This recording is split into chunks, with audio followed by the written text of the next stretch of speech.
Trump इस वक्त Iran पर बहुत ज्यादा गुस्सा है। उन्हें जब से पता चला है कि ईरान ने जमीन युद्ध के लिए वॉर जोन में टैंकों को पलटना शुरू कर दिया है, पलटन उन्होंने उतार दी है और तब से ट्रंप का दिमाग गर्म हुआ है। ट्रंप ने $76 अरब के हथियारों का ऑर्डर दे दिया है।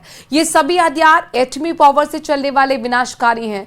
उधर ईरान ने भी धमकी दे दी है कि हॉर्मुज में अगर अमेरिकी नेवी ने एक भी हमला किया तो वो उसे तबाह कर दिया जाएगा।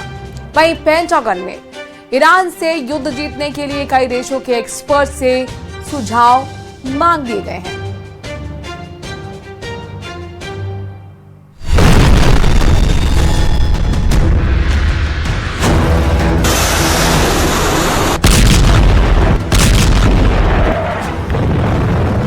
ईरान पर लगातार हवाई हमलों से ट्रंप को कुछ हासिल नहीं हुआ है।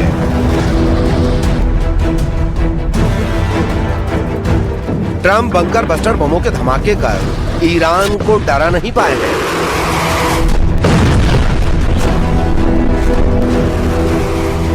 ट्रंप की जमीनी युद्ध वाली धमकी का ईरान बिल्कुल लोड नहीं ले रहा है।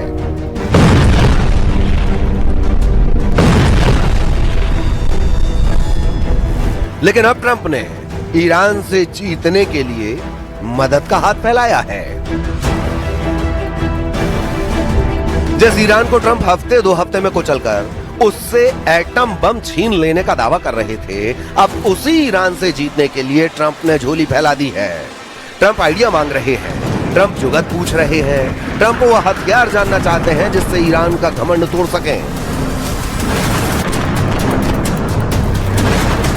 क्योंकि ईरान के आगे उनके सारे दांव फेल हो चुके हैं। ईरान ट्रंप का रत्ती भर लोड नहीं ले रहा है। ईरान ने अमेरिका से जमीनी युद्ध का मोर्चा संभालना शुरू कर दिया है। ईरान उन बॉर्डर पर टैंक तैनात करने लगा है जहां से अमेरिका घुसने की कोशिश कर सकता है। ओपन सोर्स रिपोर्टिंग के अनुसार ईरान के अहवाज अबादान हवाई वे पर रूट नंबर 39 से ट्रांसपोर्टर पर T-72M या T-72M1 टैंक देखे गए हैं। ये ट्रांसपोर्टर आर्तेश यानी ईरानी सेना की 92वीं आर्म्ड डिवीजन के हैं, जो खुजेस्तान यूनिट से निकलकर ईरान के दक्षिण पश्चिम इलाके के इराकी और कुवैती बॉर्डर पर भेजे गए हैं। ईरान ऐलान कर रहा है कि जमीन पर युद्ध हो, यही वो चाहता है। ट्रंप की सेना को ग्राउंड ऑपरेशन में पीटने के लिए ईरान के लड़ाके हुंकार भर रहे हैं। यही नहीं, ईरान के कमांडर धमकी दे रहे हैं कि होर्मुज में नाकेबंदी करने की ट्रंप की कोशिश को अब करारा जवाब दिया जाएगा।